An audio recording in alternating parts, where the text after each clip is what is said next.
Miniature Realms is proudly sponsored by Baron of Dice, premium wargaming dice. Over 500 styles, over 4,000 customer reviews. Welcome to the best dice on the planet. Hello and welcome to Miniature Realms. My name is Stuart and it's time for another Warlord Games Epic Battles Hail Caesar, the Punic Wars painting tutorial. Warlord Games very kindly sent me a few frames ahead of release in order to do some reviews and painting tutorials, and I've already covered a quick look at the sprues over a couple of videos and the first painting tutorial, which was the Romans. So if you haven't had a chance to watch those, you may want to check those out as well. I will add a link for the playlist. Today's colour scheme will take heavy influence from the studio paint job. The techniques should suit those of beginner standard or intermediate. I'll be base coating with a lot of contrast style paints to start with, and once I've finished that stage, beginners, if they wish to, or people just looking to get their armies on the table quicker, will be able to jump off at that point. But I will go on to show you how I highlighted those colours afterwards to give it more of a standard looking paint colour. Now, in order to get the best from those contrast style paints, those thick glazes essentially, I like to prime my miniatures black and then underpaint them by giving them a zenithal style top down covering of white with the airbrush first. If you don't have an airbrush, you can achieve this by painting the miniature, spraying the miniature grey and then giving a bit of a dry brush with white, or just going with a white or cream colour anyway. By underpainting in this method, you're picking out a lot of the detail and leaving a lot of the shadows in the undercuts, and this really helps with that first base layer, meaning you get more of a defined transition between the colours than you would do if it was just a flat colour.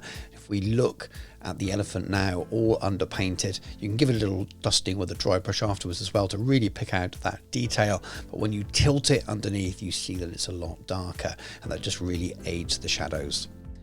Let's start with the elephant skin, and we're going to be using contrast basilicanium grey and then a trio of express colours. We have deep purple and we have gloomy violet, and then we also have, just a little bit of tonal change, wasteland brown. Unsurprisingly, the bulk colour here is the basilicanium grey, and I'm trying to give a really even coat here, making sure there's enough paint to still run into all the recesses, including all the little detailed recesses on the skin of the elephant, but I don't want to make it pool on the top at all. I don't want to cover up any of the raised areas, and that's quite a balance on this elephant skin. What I'm trying to avoid is the need to go back and do highlights with grey afterwards. That will take a very long time. The pattern on the elephant skin is very, very detailed, and to highlight each of those minuscule millimetre square panels will take ages, and you'll lose some of that detail. These grey style contrast paints can also be a little bit trickier to use than some of the brighter colours. The pigmentation is there, but it definitely isn't as easy as a slap it on like some of the red colours and things like that. So it's another reason for making sure that I just take a little bit of time here and make sure I've got the right amount of paint going on the miniature, smoothing it around with the brush, leaving it in those recesses like I said. This will be one part of the miniature that I don't intend to do any highlighting on for this army level painting here. The other areas I will highlight in a much more traditional way, so I really want to achieve that effect. So what I'm going to be doing in a moment is actually adding some different colour variation and shading to the grey rather than highlighting. This is where we start with the gloomy violet, which is the sort of the darker of the tones here, and I use this on a lot of my Caucasian skin recipes, and if you're a regular viewer of the channel you'll have seen it lots already. But I'm just going in around the ears, around the eyes and on the trunk, basically anywhere I want there to be enhanced shadow, and just putting it into the recesses and then gently feathering it out. I don't want to turn the whole elephant to sort of a light purple colour, but I want to make sure that I enhance those shadows. You can see here a little example of how I'm using it around the edges of the cloth where the shadow would be, and then just adding a little bit of water and gently feathering it out, allowing it to go into the detail shadow areas but not take away from the sort of higher surfaces. And what you end up with is something that looks like it's been highlighted a little bit because you're reinforcing the shadows. Then we move on to the deep purple, which is a much more redder, warmer tone. Again, I'm placing it in the same areas, but maybe moving it out a little bit further into the surface, just to add a little pink there, a little bit of variation, and it just starts to add a little bit of warmth and life to the grey, which would look very sort of dull and like a plain plastic or something otherwise. On the rear, again, I'm just putting little patches in and adding a little bit of water, feathering it out, so there's just little variations throughout the skin of the elephant. And then very subtly with the wasteland brown, it's got yellowish brown tones or ochreish tones. Again, little patches, especially across the top of the ears, along the top of the nose. And if you look at some pictures of elephants online, you'll see that there's all kinds of variations in their skin, some very brown in their colouring. And you could also do completely different recipes for your elephants, so maybe something I return to in the future and show how to paint more of a brown looking elephant. But this, I feel, just adds a little nod to that. Little bit of variation, like I said before, in the skin, just to give it a little bit more interest. Now time for a little bit of contrast, skeleton horde. I'm just going to be using this as the base layer on the bone for this elephant's tusks. Now staying with contrast, we have Leviathan purple. I'm going to be using this as the base colour for an awful lot of the coverings on the side of this elephant here, and the little basket on the top as well. Trying to deliver a smooth, thin coat here, making sure that there is some left in the recesses to aid that shadow later on before we highlighted it. And for those of you who aren't intending on adding further highlights, getting a smooth coat here where the contrast paint settles in the recesses will give you that highlighted look to a certain extent anyway. There's lots of little bits of detail here. There's this little sort of tassel effect thing at the front of an elephant. Please forgive me for not knowing the names of these things. You can see here I'm using it to paint in the corner details on the basket or the howdah as well. I don't know if either of those terms are correct, probably not, but I'm sure someone will help me out in the comments, but I'll refer to it probably as the howdah from now on. But I'm using this same purple here. It's just a really, really nice base, even though later on I will use different colours to highlight different parts, taking up to a very sort of different shade of purple. This is Contrast Pilar Glacier. It's an extremely low pigmented light blue, almost sky blue. You probably need a couple of coats for it here, but over a very white surface, and you'd only want to put this over a very light or white surface. It just gives a really, really nice filter. Where it does settle in the recesses, it gives a subtle shade as well. And I want this to look like a nice sky blue here. And I could paint it blue and then highlight it 2 stages afterwards. But with this being so light, I'll be able to add a really, really simple light 1-stage highlight afterwards just to make it pop. And again, if you don't want to do any highlights afterwards, this is so thin, it's showing those edges naturally already, and it'll give you this nice effect. I'm also using the same blue on lots of the clothing for the crew, and if you look at these studio paint schemes, you'll see that those colours are matched in the riders and the crew as well, bleeding down into the equipment on the elephant as well. Returning back to the Leviathan purple now, I've decided to stick with that purple effect. I thought it would look really nice and rich on this shield on the side. And then again back to some of the clothing on the crew, matching some capes and some of their sort of armour on the torsos of them. I'm painting these with the same purple.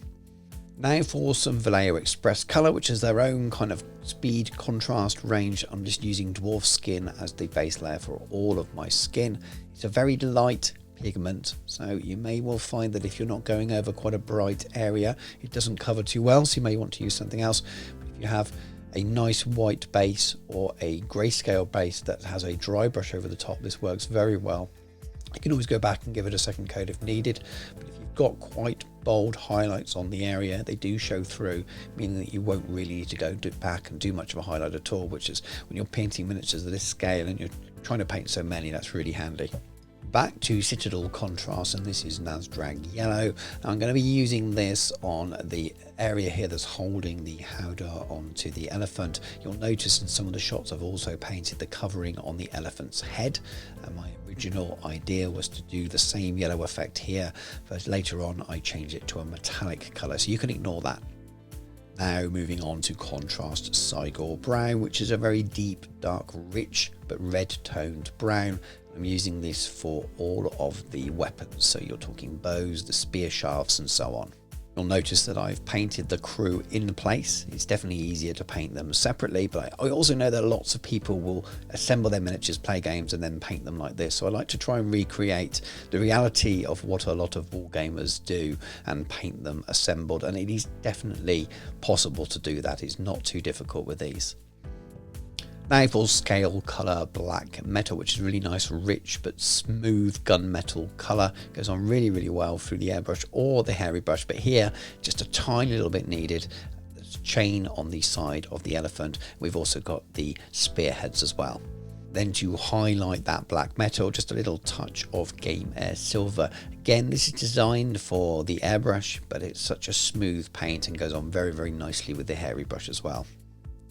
For all the gold areas, and there's a little bit more of those than there are sort of steel colour, we're starting with Viking gold from the same scale colour range, starting off with the helmets here. Got the edge of this shield and its little boss in the centre, the edge on the rim of the shield at the side, these little metal coverings on the ends of the tusks, and of course that bit of headwear that I'd originally painted yellow on the elephant. I've decided to go with a sort of gold colour. It looked more like that in the studio paint job, and I thought this would stand out and be a bit more striking. To highlight that gold, sticking with the same range, but we have elven gold this time, and it just works really nice. It's still quite a warmish colour, especially with the Viking gold as a base underneath. And again, I'm just going around where the light would hit and adding some subtle highlights. Focusing towards the tips of the tusk covers here, leaving the darker area towards the top, but still adding a little line, and you get this really nice effect. And for those of you wanting to jump off there, we've not done any highlighting apart from on those metallics, and it still looks pretty striking. But onto the highlighting stage, we have Iraqi sand and white grey from model colour, and we're going to start by highlighting the tusks. So Iraqi sand first, just following the lines in the detail, before adding a further slightly thinner line of the white grey. Now to some two thin coats for Dark Sun Yellow and Skulker Yellow, and this is a perfect yellow to highlight the Nazdrag yellow that we used for this little part that's helping hold that howdah on.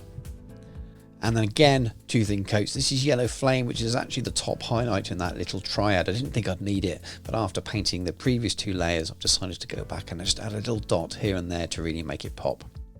For those of you who do want to add a little highlight to that skin, this is two thin coats Elven Skin, but anything really that matches the top highlight of your underpainted miniature. So I'm just picking out the noses and cheekbones, and maybe a little bit on the elbow here or there, but very little, just to make it stand out and look a little bit cleaner. Now let's turn to that contrast Pilar Glacier and add in some grey-white from model colour. And what I've made here, without any water because it's so runny, that Pilar Glacier, is a very sort of blue tinted light white. And it's perfect just for highlighting that area earlier that we did with the Pilar Glacier. And I'm very much doing little edge highlights here. Optional, of course. Many people won't want to go this far, but it really kind of makes this stand out and pop. And all we're doing really here is one base coat of a very thin glaze and then one really simple edge highlight, and it looks multi-tone because you've got the effect from the contrast style paint over the underpainted miniature. It just shows how doing two stages can give you the look of maybe 3 or 4. Going back to two thin coats, we've got Sword Hilt Burgundy and Glistening Gums. Now these are the pinker side of purple. I'm using these here just to give this bottom part of the blanket over the side of the elephant a different look to the other purples, which I said earlier on that we're going to use the same purple base just to create a slightly different kind of look. Now this isn't the natural two colours that you'd have over the top, but if you glaze them on gently to start with, adding a little bit of water, and then slowly build up the intensity of the colour, getting lighter and lighter, you get this really sort of pleasing effect, what means there is a slight bit of difference between the colour here and the colour, say, at the top with the shield and those corners. And now for the different purple recipe, we have Amethyst Rain, Sorcerer's Cloak and Runic Purple, and that's the full triad from two thin coats there. And I'm using this for the other purple tone on the miniature.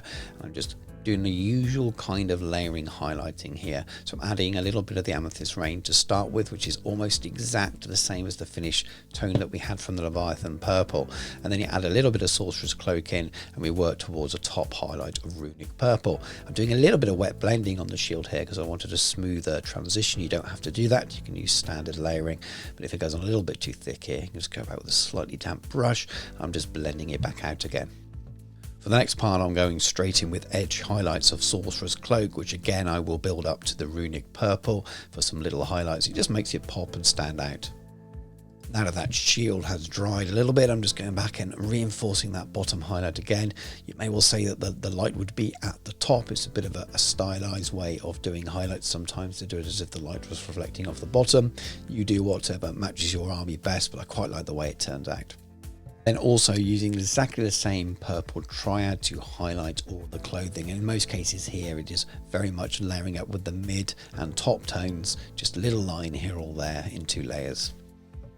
And there we go, and that is it done. And just a little bit of extra time on the purple and doing some edge highlights on that blue, really draw the eye and make it pop.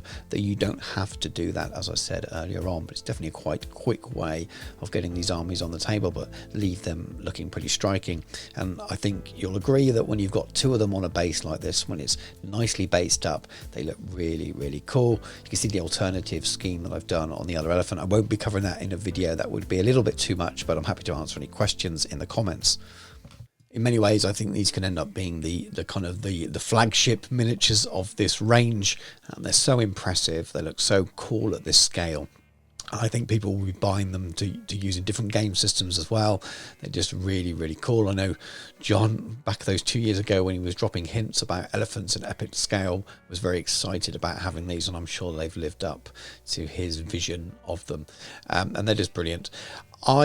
I'm very happy with the way they came out. I was concerned about the skin. I didn't want to over dry brush the skin or over highlight for the reasons I mentioned right at the beginning of the video. There's loads of detail into those sculpts, but the concern is that you end up feeling like you need to highlight them, and then when you start highlighting that skin and you want to not go over any of the detail, it's such a small imprint of detail, it gets really, really hard. So you'll find yourself either ignoring it and painting over the top, or spending far too long for a wargaming miniature. So I decided that using that underpainting method and using that single glaze and deciding to add shadow and add color variation rather than trying to highlight up was a much better way around it for army painting methods. You can of course highlight more normally and then add some washes and things afterwards as well, but this seemed the most time efficient to me. Let me know what you think in the comments. Anyway, are you buying into the game? If you are, make sure you check out my affiliate link. That's in the video description. It's a really nice way of supporting the channel. It gives me a little bit of kickback, or at the very least shows Warlord Games that you have watched my video and that's drawn them to the store. Even if you don't purchase at all, I believe all those clicks are recorded. So it's a really nice way of helping me out if you can. Just liking the video, commenting and subscribing to the channel is another way of supporting the channel. I'm very grateful to all of you who do so. Of course, I will continue with Epic Hail Caesar content up to and beyond the release. I think the next painting tutorial is likely to be some Gauls. They seem to be shouting out mostly to me at the moment, so I think that's what I want to do next, but we shall see. I may change my mind as we get round to it. I'll start doing that in the next week or so and hopefully get that to you relatively quickly. Do check out other channels covering as well. Martin over at Seventh Son is painting up lots so we can start doing battle reports. Painting Panzers has done absolutely fantastic Carthaginians. He's been teasing in pictures. I know that painting tutorial will be brilliant. Looks a very, very high-end paint job. I'm extremely impressed with it. I also know that Tabletop Collective have been painting up some miniatures for you, so go and check those out as well. I'm sure there'll be lots of channels producing content for Epic Hail Caesar very, very soon. And if you'd like to support the channel beyond the liking and commenting, all the things I've mentioned earlier, there is a Discord that you can join and just chat in there and join part of the community. And I also have a Patreon as well, which really helps me afford to be able to continue to make videos. They do take a lot of time to record. I love doing them, and it's a way for people who'd like to support me further can do. There is absolutely no pressure on you to do that, and I'll love you to just keep enjoying the videos if you just want to watch them as they are. But I always appreciate the extra support for those who can afford and want to do it. But time to let you go now. Thank you very much for watching. Take care, and I'll catch you soon.